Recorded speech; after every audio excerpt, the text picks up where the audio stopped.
दोस्तों नमस्कार, मैं जितेन लवानिया आप सभी का स्वागत करता हूं आपके अपने YouTube channel the study planet पर। दोस्तों मैंने संख्या पद्धति में आपको संख्याओं के वर्गीकरण के बारे में पढ़ा दिया था और मैंने शुरू किया था कि लगातार संख्याओं का जो योग है वो किस तरीके से ज्ञात किया जाता है। तो आइए उसी को आगे बढ़ाते हुए बात करते हैं प्राकृत संख्याओं, सम संख्याओं और विषम संख्याओं के योगों की। तो मैंने आप लोगों को बताया था कि प्राकृत संख्याओं की अगर बात करें तो प्राकृत संख्याओं में पहली कंडीशन मैंने आप लोगों को लिखाई थी कि प्रथम n लगातार प्राकृत संख्याओं का योग, प्रथम n लगातार प्राकृत संख्याओं का जो योग है उसके लिए फॉर्मूला क्या था कि 1 + 2 + 3 इस तरीके से आगे बढ़ते बढ़ते n तक का योग निकालें तो ये फॉर्मूला होता है n × n + 1/2। ठीक है, ये फॉर्मूला मैं आप लोगों को लिखा चुका हूं। उसके बाद दूसरा फॉर्मूला अब हमारे पास आएगा कि प्रथम n लगातार प्राकृत संख्याओं के वर्गों का योग। अब संख्याओं का योग नहीं है, उनके वर्गों का योग करना है, के वर्गों का योग। तो अगर मैं वर्गों के योग के लिए जैसे 1 का वर्ग किया, 2 का वर्ग किया, 3 का वर्ग किया, ऐसे ही n का वर्ग कर दिया, तो 1 से n तक की संख्याओं के वर्गों का योग करें तो इनके लिए जो फॉर्मूला है वो होगा n × n + 1, 2n + 1 अपॉन में होता है 6। ठीक है, एक तीसरा फॉर्मूला हमें यूज करना है कि प्रथम n लगातार प्राकृत संख्याओं, प्रथम n लगातार प्राकृत संख्याओं के घनों का योग। अगर संख्याओं का क्यूब दिया हुआ है और उनका योग पूछा गया है, ठीक, तो क्या होगा 1 का क्यूब, 2 का क्यूब, 3 का क्यूब, ऐसे ही n का क्यूब। तो इनके लिए फॉर्मूला यूज करते हैं n × n + 1/2 और इस पूरे का किया जाता है 4²। तो ये 3 फॉर्मूला है प्राकृत संख्याओं का योग n × n + 1, प्राकृत संख्याओं के वर्गों का योग n × n + 1, 2n + 1/6 और प्राकृत संख्याओं के घनों का योग n × n + 1/2 का होल स्क्वायर। तो इन तीनों फॉर्मूला को अगर हम देखें तो इन पर आधारित क्वेश्चन देखिए आगे।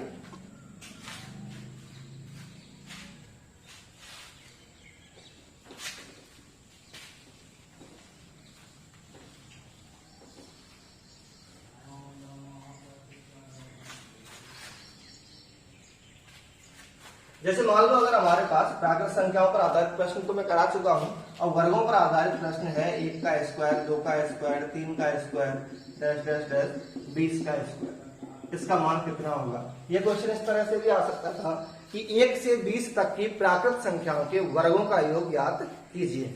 तो देखिए क्या होगा, 1 से 20 तक संख्या 1 से शुरू होनी चाहिए और 20 तक है, तो n की जो वैल्यू है वो कितनी होगी 20, और वर्गों का जो योग होता है उसके लिए फॉर्मूला क्या है n × n + 1, 2n + 1 और अपॉन में क्या आता है 6। n की जगह यहाँ पर है 20, 20 में 1 जोड़े, n + 1 है तो 1 जोड़ दिया 21। अब n का डबल, n कितना था 20, 20 का डबल कितना होगा 40 और 1 जोड़ेंगे तो क्या आएगा 41 बटे में क्या आ गया 6। अब ये कैलकुलेट करना है, 3 से कट गया 7 बार, 3 से कट गया 2 बार, 2 से कट गया 10 बार, 41 गुणा 7 करेंगे तो ये आएगा 287 और 10 का गुणा करेंगे तो ये हो गया 2870। ऐसे ही अगर मैं घन पर आधारित एक प्रश्न लेना चाहूं कि 1 का क्यूब, 2 का क्यूब, 3 का क्यूब, इस तरीके से आगे, और ये है क्वेश्चन हमारा 10 का क्यूब कि 1 से 10 तक की संख्याओं का घन करना है और उन्हें जोड़ने पर जो मान आएगा वो कितना होगा। तो क्या करेंगे, तो यहाँ n की जो वैल्यू है 1 से 10 तक, तो n का मान कितना है 10, और घनों के योग का फॉर्मूला अभी मैंने लिखाया था n × n + 1/2 और इस पूरे का क्या किया जाएगा होल स्क्वायर। n की जगह क्या है 10, n + 1 कितना होगा 11 बटे में आ गया 2, पूरे का होगा होल स्क्वायर, 2 से कट गया 5 बार, 11 गुणा 5 होता है 55 का स्क्वायर करेंगे तो ये होगा 3025। तो ठीक है, यहां तक अगर प्राकृत संख्याओं के वर्गों का और घनों का योग निकालना है तो इस तरीके से आसानी से किया जा सकता है।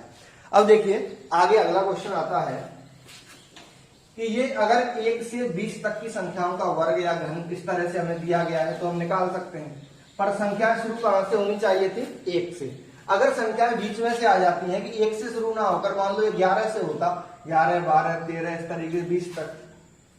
अब हम क्या करेंगे, हमें पता है कि अगर ये संख्याएं 1 से होती, अगर ये 1 से 20 तक होती तो हम आसानी से निकाल सकते थे, अभी हमने निकाला था। 1 से 20 तक हम आसानी से निकाल सकते हैं, पर इसमें कहां तक की संख्याएं नहीं दे रखी, 1 से 10 तक की संख्याएं नहीं दे रखी, तो टोटल में से 1 से 10 वाली हम क्या कर देंगे? माइनस कर देंगे।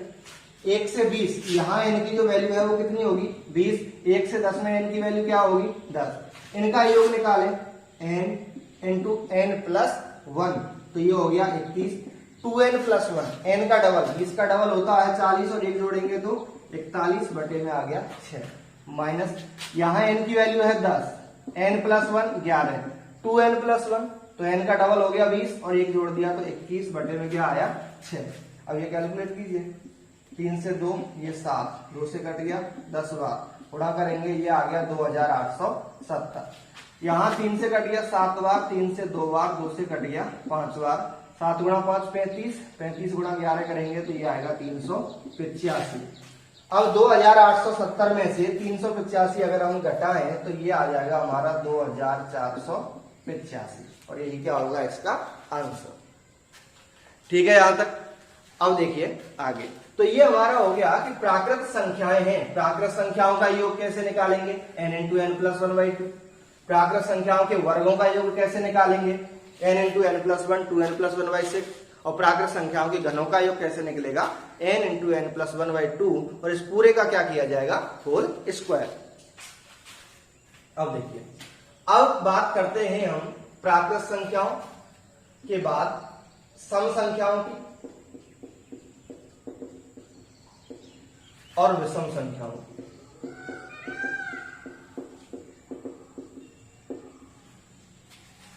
सम और विषम संख्याओं की अगर हम बात करें तो देखिए, पहला इसमें पॉइंट यही बनता है कि प्रथम n लगातार सम संख्याओं का योग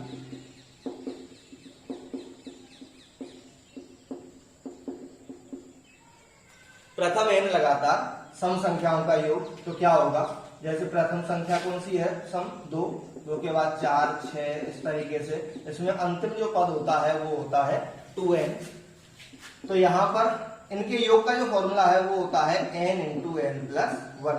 यहाँ एक चीज का ध्यान रखना है कि सम संख्याओं में n की वैल्यू मतलब पदों की संख्या हमें निकालनी होगी, तो n बराबर होता है अंतिम संख्या बटे 2। अगर मैं विषम संख्याओं की बात करूं कि प्रथम n लगातार विषम संख्याओं का योग,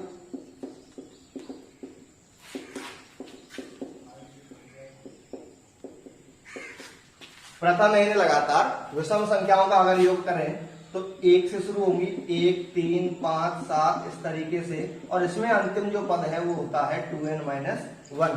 तो विषम संख्याओं के योग के लिए फॉर्मूला यूज करेंगे क्या? n square. यहां भी मुझे पदों की संख्या निकालनी पड़ेगी, और n बराबर होता है, पदों की संख्या बराबर होगा कि अंतिम जो संख्या है उसमें 1 जोड़कर हम किसका भाग देंगे?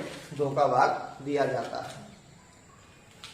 तो सम संख्याओं के योग के लिए n इंटू एन प्लस 1, विषम संख्याओं के लिए n का स्क्वायर। जैसे मान लो हमारे पास क्वेश्चन ये आ जाता कि प्रथम 50 सम संख्याओं का योग ज्ञात कीजिए। प्रथम 50 सम संख्याएं। अब देखिए हमें पता है कितनी सम संख्याएं हैं? 50। n की वैल्यू डायरेक्ट दे रखी है तो n की वैल्यू निकालने की जरूरत नहीं है। प्रथम 50 सम संख्याओं का योग, 50 संख्याएं हैं और वो कैसी हैं? सम है। तो इनके लिए योग का जो फॉर्मूला होगा वो क्या होगा? n into n plus 1।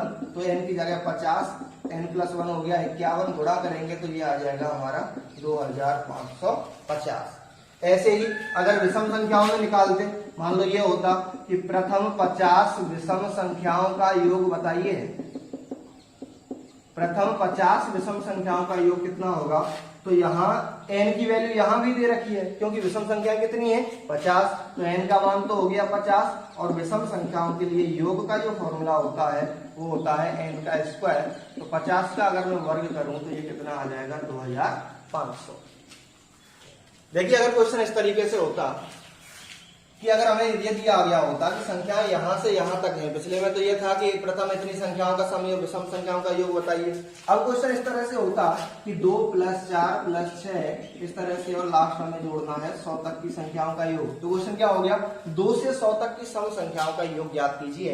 तो हम क्या करेंगे, यहाँ 2 से 100 तक कितनी सम संख्याएं हैं, पदों की संख्या निकालनी है, n का मान निकालना है। और अभी बताया था कि n बराबर होता है अंतिम संख्या बटे 2। n की वैल्यू है 100 बटे 2 करेंगे तो क्या आएगा 50। और मैं योग निकालना चाहूं तो सम संख्याओं के लिए n × n + 1, तो ये आ गया 50 गुणा 1 जोड़ेंगे तो 51, तो ये आ गया 2550। ऐसे ही अगर क्वेश्चन ये होता कि 1 + 3 इस तरह से 5 और ये लास्ट है 49, तो 1 से 49 तक की विषम संख्याओं का योग, क्योंकि ये विषम संख्या है सारी, तो यहाँ पदों की संख्या n बराबर क्या आएगा, अंतिम संख्या 49 + 1 50 बटे 2। तो n की वैल्यू कितनी आई यहाँ से 25। अब हमें निकालना है क्या, विषम संख्याओं का योग, और योग का फॉर्मूला क्या है n²। तो ये आ गया 25 का स्क्वायर करेंगे तो आंसर 625। ठीक है, अब ये क्या है कि सम और विषम संख्याओं का योग इस तरीके से निकाला जा सकता है। अगर क्वेश्चन मान लो इस तरह से आ जाए कि अगर 2 से कहीं तक है तो हम आसानी से फॉर्मूला यूज कर सकते हैं। अगर संख्याएं बीच में से दी गई हैं तो कैसे निकालेंगे, तो देखिए आगे। मान लो क्वेश्चन होता हमारे पास 2 + 4 + 6 + 8 इस तरह से, और ये है हमारा 100 तक। तो इसे हम आसानी से हल कर सकते हैं, क्योंकि अभी मैंने कराया था कि 2 से 100 तक है तो n की वैल्यू निकालेंगे और उसके बाद फॉर्मूला यूज करेंगे। पर अगर ये 2 के बजाय होता 52 54 56 इस तरह से कि 52 से 100 तक की सम संख्याओं का योग ज्ञात कीजिए, तो 52 से 100 तक निकालने के लिए क्या करेंगे कि हम सम संख्या कहां से निकालते हैं 2 से। तो अगर ये 2 से 100 तक होता तो आसानी से निकल सकता था, परंतु यहां पर 2 से कहां तक की सम संख्याएं नहीं दे रखी। इससे पहले सम संख्या कौन सी आती है 50, तो 50 तक की सम संख्याएं नहीं दे रखी, तो उन्हें हम क्या कर देंगे माइनस करेंगे।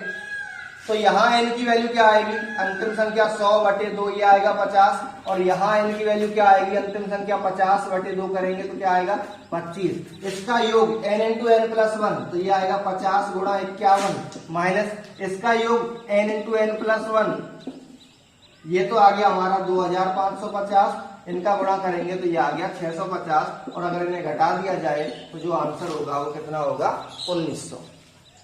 ठीक है, इस तरह से हम इसे हल कर सकते हैं। या फिर दूसरा तरीका क्या हो सकता है कि जैसे मैंने प्राकृत संख्याओं में आप लोगों को बताया था कि अगर क्वेश्चन इस तरह से है कि प्राकृत संख्याओं में बीच में से संख्याएं दे रखी हैं, तो क्या तरीका बताया था कि पहले इन दोनों को जोड़कर लिखिए, फिर इन दोनों को घटाकर लिखिए। प्राकृत संख्याओं में इनके अलावा एक और जोड़ा था और भाग 2 का दिया था, ये तरीका बताया था। सम संख्याओं में भी ये तरीका अप्लाई करना है। कैसे, पहले इन दोनों को जोड़कर लिखेंगे 100 + 52, फिर इन दोनों को घटाकर लिखेंगे 100 - 52। पर एक चीज अलग से ध्यान रखनी है, यहां हमने प्राकृत संख्याओं में एक जोड़ा था, और अगर सम या विषम संख्याएं होंगी, दोनों के लिए अप्लाई होगा ये फॉर्मूला कि अगर सम या विषम होंगी, प्राकृत में एक जोड़ा था और सम और विषम संख्याओं में हम क्या जोड़ेंगे 2। ये ऐसे भी ध्यान रख सकते हैं, प्राकृत संख्याओं में 1 का अंतर था तो 1 जोड़ा है, सम और विषम संख्याओं में 2 का अंतर होता है इसलिए 2 जोड़ा है, बटे यहां भाग 2 का दिया जाता है और सम और विषम के लिए भाग 4 का दिया जाता है। तो इस तरह से हम ध्यान रख सकते हैं। ठीक है, पहले इन दोनों को जोड़ेंगे, फिर इन दोनों को घटाएंगे, 2 एक्स्ट्रा जोड़ेंगे और भाग किसका देंगे 4 का।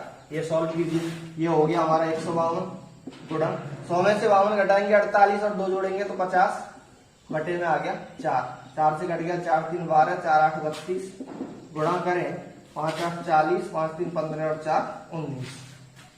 तो ये हमारा आंसर इस तरह से भी आ सकता है। अगर एक क्वेश्चन विषम संख्याओं पर आधारित लें तो देखिए क्या होगा। मान लो ये क्वेश्चन होता कि 11 प्लस 13 प्लस 15 इस तरह से बढ़ते बढ़ते और ये आ गया कितना 49 तक का योग बताइए। तो क्या करेंगे, पहले दोनों संख्याओं को जोड़कर लिखें, फिर दोनों संख्याओं को घटाकर लिखें और उसमें 2 एक्स्ट्रा जोड़ना है और भाग किसका देंगे 4 का। तो ये ऊपर तो हो गया कितना 60, इनको घटाएं 49 में से 11 घटाएं 38 और ये आ गया 40, भाग देंगे 4 का, ये कट गया 10 भाग। तो हमारा जो आंसर है वो कितना होगा 600। तो सम और विषम संख्याओं में अगर शुरू से दे रखी हैं तो फॉर्मूला यूज कर सकते हैं, और अगर बीच में से संख्याएं हैं तो इस तरह से भी हल किया जा सकता है। अब देखिए अगला क्वेश्चन,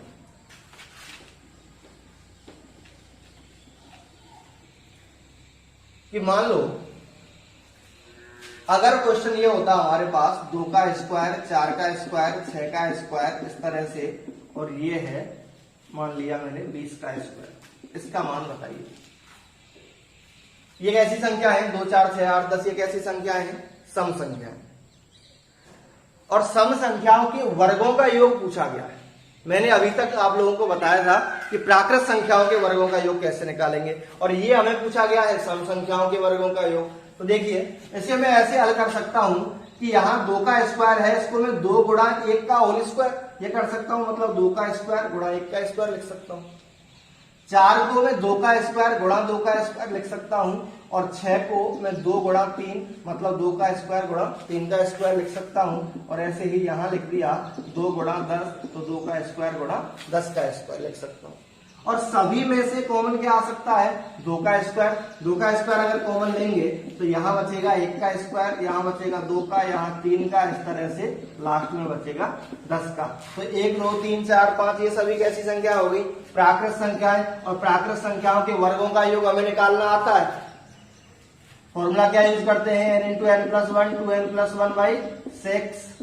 2 का स्क्वायर हो गया 4 गुणा, यहाँ n की वैल्यू कितनी है 10, 10 में 1 जोड़ेंगे 11, 10 का डबल 20 और 1 जोड़ दिया 21 बटे में आ गया 6, ये कट गया 2 बार, 2 से ये कट गया 3 बार, 3 से कट गया 7 बार, 7 गुणा 2 14, 14 गुणा 11 करेंगे 154, गुणा 10 करेंगे तो 1540। तो इस तरह से हल किया जा सकता है, पर इस तरह से करने के बजाय सम या विषम, क्योंकि इससे तो सम संख्याओं पर आधारित प्रश्न हो पाएगा, तो अगर हमें पूछा गया है कि सम और विषम संख्याओं के वर्गों का योग कैसे निकालना है, तो इन दोनों के लिए एक फॉर्मूला यूज करना है सम या विषम, दोनों में अप्लाई होगा, ध्यान रखना। सम या विषम संख्याओं के वर्गों का योग,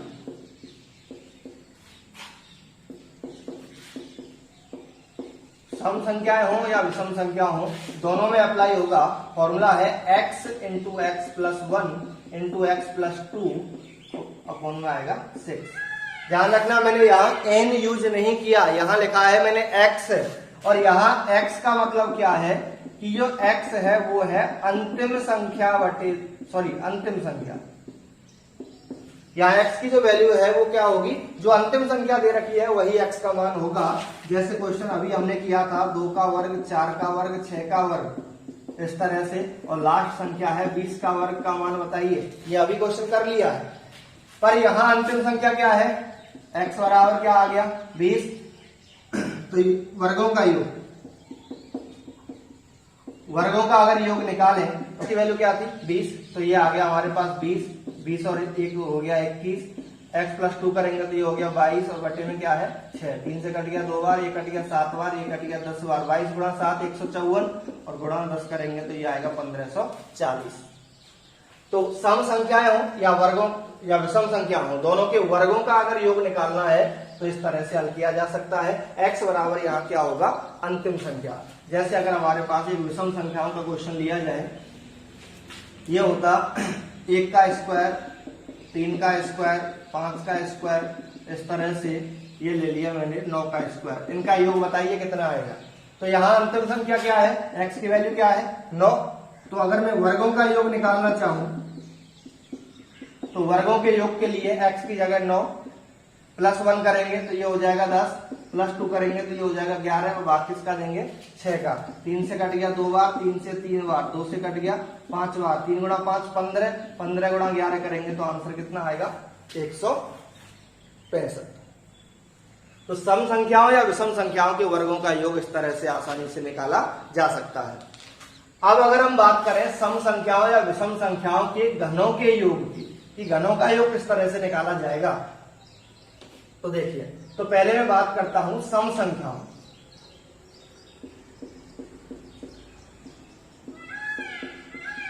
सम संख्याओं के घनों का योग, तो उसके लिए क्या होगा, पहले एक एग्जांपल लेकर अगर मैं देखूं कि 2 का घन करना है, 4 का घन करना है, 6 का घन करना है, इस तरह से ये मान लिया हमने 10 का घन करना है। सम संख्याओं के घनों का योग, तो 2 से 10 तक की संख्याओं के घनों का योग करें तो हमें क्या करना है कि सबसे पहले हमें यह देखना है कि यहाँ 2 से 10 तक कितनी सम संख्याएं होंगी, मतलब n का मान निकालना है कि पदों की संख्या क्या है। और सम संख्याओं में n का मान कैसे निकाला जाता है, अंतिम संख्या बटे 2। अंतिम संख्या क्या है, 10 बटे 2 करेंगे क्या आएगा 5। तो पदों की संख्या आ गई 5। अब पदों की संख्या निकालने के बाद सम संख्याओं का योग, या कह सकते हैं हम पदों का योग निकालिए। अभी मैं घनों की बात नहीं कर रहा, अगर ये घन नहीं होते तब की बात कर रहा हूं। पदों की संख्या है n, मतलब 5। पदों का योग, फॉर्मूला क्या होता है सम संख्याओं के योग का, n × n + 1। तो ये आ गया 5 गुणा +1 करेंगे तो 6, तो ये कितना आया 30। अब मुझे निकालना है इनके घनों का योग। तो घनों का योग कैसे निकालेंगे, ये ध्यान रखना कि जो हमारा पदों का योग आया है, पदों का योग कितना आया 30, उसका डबल कीजिए, कितना होगा 60, और इनका अगर हम गुणा कर दें तो हमारा यही आंसर होगा, और ये कितना आ जाएगा 1800। सम संख्याओं के घनों का योग निकालने के लिए ध्यान रखेंगे कि सबसे पहले पदों की संख्या निकालिए, अंतिम संख्या बटे 2। उसके बाद पदों का योग निकालिए, n × n + 1। घनों का योग निकालने के लिए जो पदों का योग आया है वो तो लिखेंगे ही, उसका डबल करेंगे 60, और इन दोनों का गुणा करेंगे तो वही क्या होगा, हमारा आंसर होगा। ठीक है, तो ये आप लोगों को समझ में आ गया होगा, ऐसा मैं उम्मीद कर रहा हूं। अगर आप लोगों को वीडियो ये पसंद आ रही हो तो वीडियो को लाइक और शेयर अवश्य करें, और कमेंट बॉक्स में जरूर लिखें। अब देखिए, अब आता है कि अगर मुझे विषम संख्याओं के घनों का योग निकालना होता, विषम संख्याओं के घनों का योग कैसे निकालेंगे, यही तरीका है, इसी तरह से करना है। तो क्या करेंगे कि जैसे ये होता है 1 का क्यूब, 3 का क्यूब, 5 का क्यूब, और ये आ गया 9 का क्यूब, ये निकालना है। तो करना क्या होगा, यहां भी सबसे पहले पदों की संख्या n निकालेंगे, और विषम संख्या में पदों की संख्या कैसे निकालते हैं, अंतिम संख्या +1 बटे 2। अंतिम संख्या 9 + 1 करेंगे तो ये हो गया 10 बटे 2, मतलब यहां भी पदों की संख्या कितनी आ गई 5। अब निकालेंगे पदों का योग। पदों का योग अगर निकालें तो पदों के योग मतलब विषम संख्याओं के योग का फॉर्मूला क्या था, n²। तो ये हो जाएगा हमारा 5 का स्क्वायर करेंगे तो पदों का योग कितना आएगा 25। हमें पदों का योग नहीं चाहिए, हमें चाहिए घनों का योग। घनों का अगर मैं योग निकालना चाहूं तो देखिए क्या करेंगे, पदों का योग आया है 25 गुणा पदों के योग का डबल, ये हो गया 50। ऐसा हमने सम संख्याओं के घनों के योग में किया था। अगर इनका गुणा करता तो ये तो निकलता सम संख्याओं के घनों का योग। हमें क्या करना है कि पहले पदों का योग 25, अब इसका डबल 50। इस डबल जो किया है इसमें से 1 घटाना है, तो ये हमारा आएगा 25 गुणा 49।